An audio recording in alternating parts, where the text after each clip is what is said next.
Hello everyone, मैं शुभा शर्मा स्वागत करती हूँ आप सभी लोगों का आपके अपने चैनल जीएस बाय शुभा में। तो कैसे हैं आप सभी लोग? मैं आशा करती हूँ आप सब लोग बहुत अच्छे होंगे, एकदम स्वस्थ होंगे। तो चलिए अब आज की जो हमारी पॉलिटी की क्लास है अब हम उस पर आते हैं। तो आप लोगों को पता ही है इन क्लासेस को हम क्विक रिविज़न वाली क्लास बोलते हैं।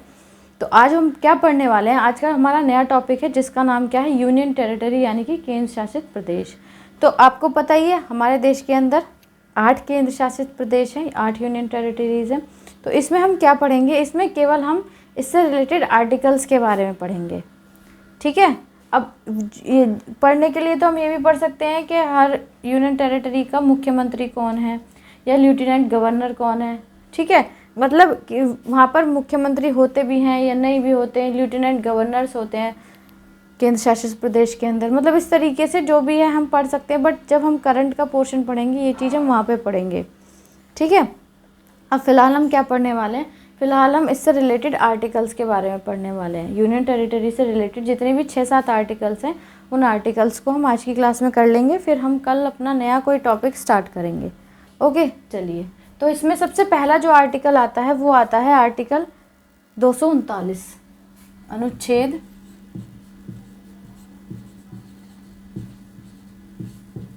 239।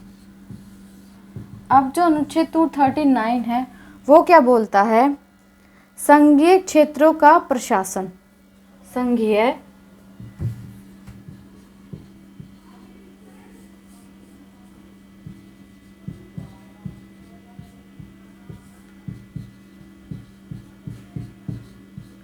क्षेत्रों का प्रशासन।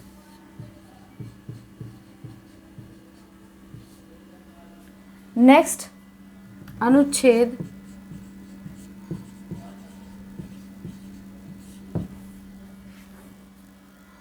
239 का ए क्लॉज।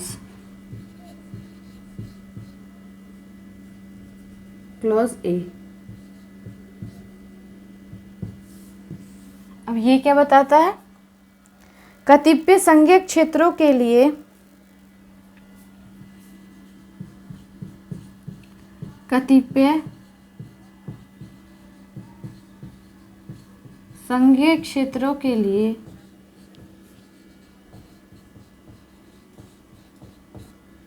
कतिपय संघीय क्षेत्रों के लिए स्थानीय विधायिका अथवा स्थानीय विधायिका अथवा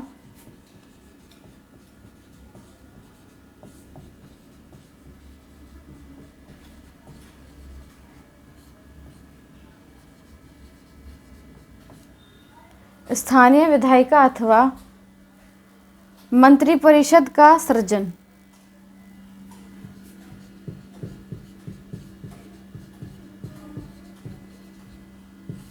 का सृजन, ठीक है, मंत्रिपरिषद का सृजन। आगे है आर्टिकल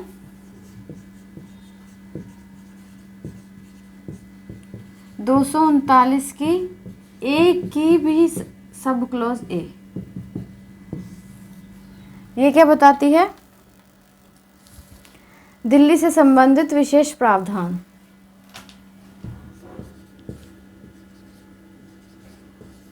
दिल्ली से संबंधित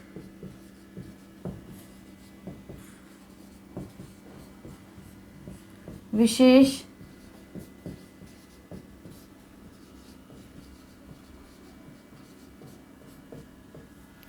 प्रावधान। अगला है आर्टिकल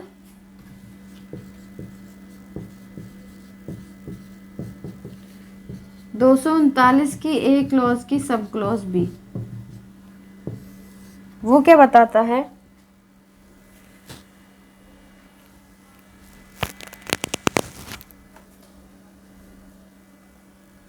संवैधानिक तंत्र के संवैधानिक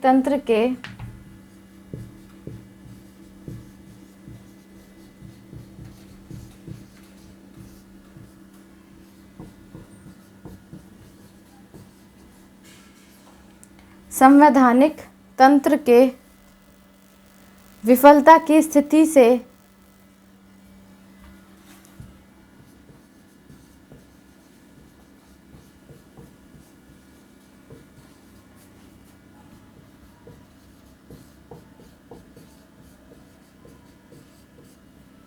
विफलता की स्थिति से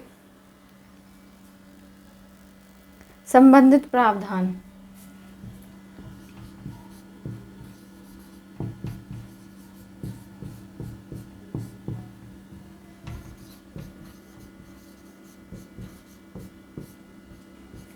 देखिएगा, तो जो केंद्र शासित प्रदेश है उनसे रिलेटेड जो आर्टिकल है वो कौन सा आर्टिकल है? आर्टिकल 239। तो 239 के अंदर हमको क्या बात पता चलती है कि संघीय क्षेत्रों का प्रशासन, मतलब संघीय जो क्षेत्र हैं, जो केंद्र, हम कह सकते हैं जो केंद्र शासित प्रदेश हैं, उनका जो प्रशासन है वो किस प्रकार से होना चाहिए, उसके अंदर क्या क्या चीज़ें निहित होनी चाहिए। तो इस बात की जानकारी हमको आर्टिकल 239 से मिलती है।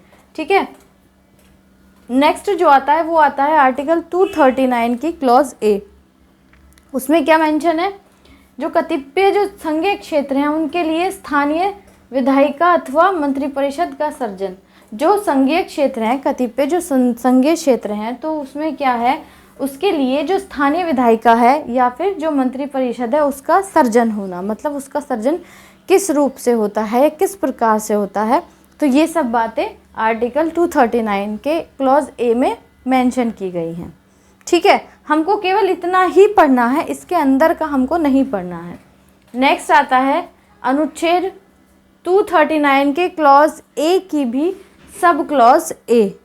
वो क्या है? दिल्ली से संबंधित विशेष प्रावधान। अब जो हमारी राजधानी है दिल्ली, वो भी क्या है? केंद्र शासित प्रदेश है, तो उससे संबंधित एक विशेष तरीके के प्रावधान है जो कि आर्टिकल 239 के ए क्लॉज के भी सब क्लॉज ए में बताए गए हैं। फिर नेक्स्ट जो आर्टिकल आता है वो आता है 239 की क्लॉज ए की सब क्लॉज बी। फिर इसमें है संवैधानिक तंत्र के विफलता की स्थिति से संबंधित प्रावधान।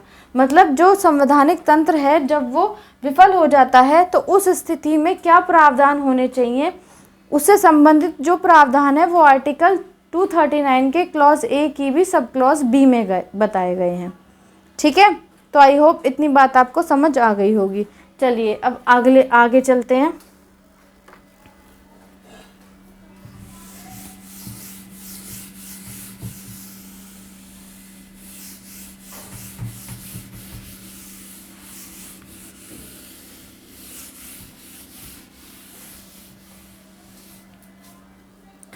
आर्टिकल 239 की क्लॉज बी, अनुच्छेद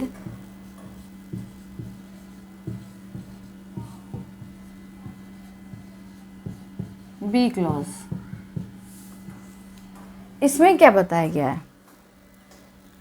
विधायिका की अनुपस्थिति में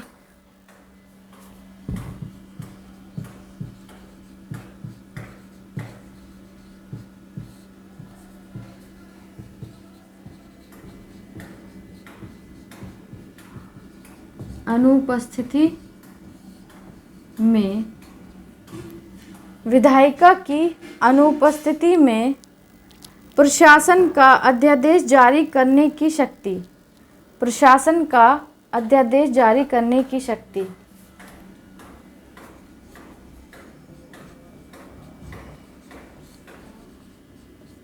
प्रशासन का अध्यादेश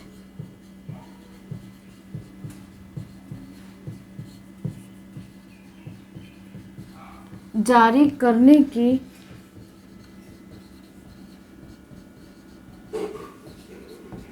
शक्ति। नेक्स्ट आर्टिकल आता है हमारा आर्टिकल 240 या अनुच्छेद 240।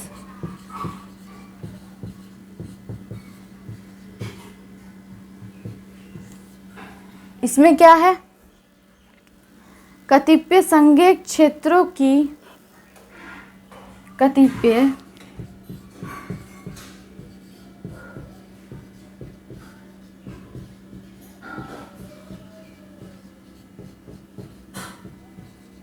संघीय क्षेत्रों की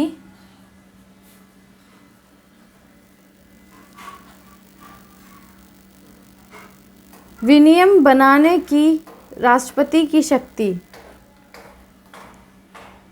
क्षेत्रों को कर लीजिए, क्षेत्रों को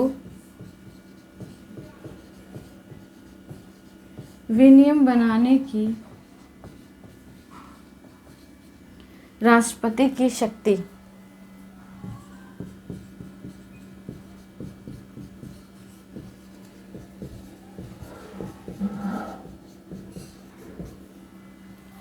नेक्स्ट आर्टिकल आता है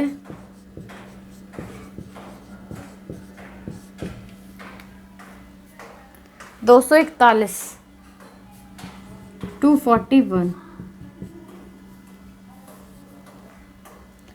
संघीय क्षेत्रों के लिए उच्च न्यायालय।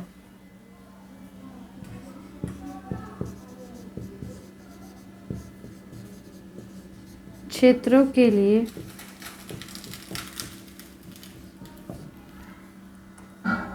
उच्च न्यायालय।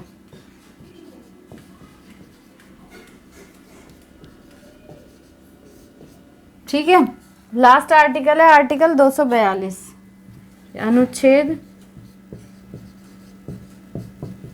242।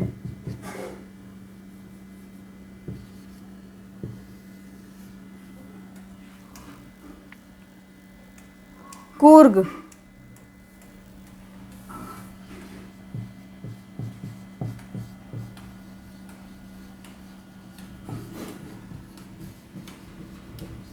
जो कि अब निरस्त है, जिसको अब निरस्त कर दिया गया है। देखिए तो आगे अगला जो आर्टिकल आता है वो आता है आर्टिकल 239 की क्लॉज बी। उसमें क्या है कि जो विधायिका है, विधायिका की अनुपस्थिति में प्रशासन का अध्यादेश जारी करने की शक्ति। यदि विधायिका क्या है उस टाइम पर अनुपस्थित है तो जो प्रशासन है वो अध्यादेश जारी कर सकता है। उसकी जो शक्तियां हैं वो किस प्रकार से हैं या उसको क्या क्या शक्तियां हैं, इस सब के बारे में अनुच्छेद 239 के क्लॉज बी में बताया गया है। अगला आता है अनुच्छेद 240। तो इसमें बताया गया है कतिपय संघीय क्षेत्रों को विनियम बनाने की राष्ट्रपति की शक्ति। जो कतिपय जो संघीय क्षेत्र हैं उनको राष्ट्रपति द्वारा विनियम बनाया जा सकता है। इसकी जो शक्ति है राष्ट्रपति को, वो कौन से आर्टिकल में निहित है? वो आर्टिकल 240 में निहित है। उनकी राष्ट्रपति की क्या क्या शक्तियां हैं, किस किस प्रकार से वो जो संघीय क्षेत्र है उसको विनियम बना सकते हैं, ये सब बातें हमको आर्टिकल 240 के अंदर पढ़ने बताई गई हैं। अगला आता है आर्टिकल 241। उसमें क्या है, जो संघीय क्षेत्र हैं, संघीय क्षेत्रों के लिए उच्च न्यायालय, जो भी जितने भी यूनियन टेरिटरीज हैं उनके लिए हाई कोर्ट्स। ठीक है, तो उनके लिए हाई कोर्ट्स के बारे में जो हमको जानकारी मिलती है वो आर्टिकल 241 से मिलती है। नेक्स्ट आता है लास्ट आर्टिकल 242, वो कूर्ग है। कूर्ग से अब ये जो आर्टिकल है इसको अब निरस्त कर दिया गया है, इसको अब ख़त्म कर दिया गया है। ठीक है, तो मैंने आपको पहले ही बता दिया था कि आर्टिकल सारे पढ़ाऊंगी जो ख़त्म भी हो चुके हैं, निरस्त भी हो चुके हैं। हालांकि ये जो निरस्त हो गए हैं आपसे पूछे नहीं जाएंगे, बट फिर भी मैं आपको ये सारा बता के चल रही हूँ। ठीक है, तो आज का ये क्या था, ये इतना ही था। बाकी देखते हैं कि कल कोई नया टॉपिक स्टार्ट करते हैं, या फिर जैसे कि मैंने आपको बताया कि 8 केंद्र शासित प्रदेश हैं तो उनके लेफ्टिनेंट गवर्नर वगैरह कौन हैं, किस तरीके से क्या है, देख लेंगे। अगर लगेगा तो करा दूंगी, नहीं तो फिर जब करंट वाली क्लास आएगी तो उसमें ही करा दूंगी। तो क्लास आपको कैसी लगी है आप कमेंट में ज़रूर मेंशन कीजिएगा। अच्छी लगी तो इसको लाइक भी कीजिएगा, और आपके साथ जो भी जितने भी पढ़ने वाले लोग हैं उन तक इस चैनल के लिंक को ज़रूर शेयर कीजिएगा। अगर आप इस वीडियो को पहली बार देख रहे हैं, अगर वीडियो आपको अच्छी लगी है तो प्लीज़ वीडियो को लाइक करने के बाद चैनल को सब्सक्राइब ज़रूर कीजिएगा और बेल आइकन को प्रेस कीजिएगा, ताकि जब मैं वीडियो अपलोड करूं तो आप लोगों तक नोटिफिकेशन आए और आप लोग अपनी पढ़ाई को कंटिन्यू करते रहें। ठीक है गाइस, जिन लोगों ने पहली वीडियोज़ नहीं देखी हैं तो प्लीज़ आप एक बार उनको भी ज़रूर देख लीजिएगा। आज के लिए इतना ही है, अब मिलते हैं कल की क्लास में। तब तक के लिए थैंक यू वेरी मच।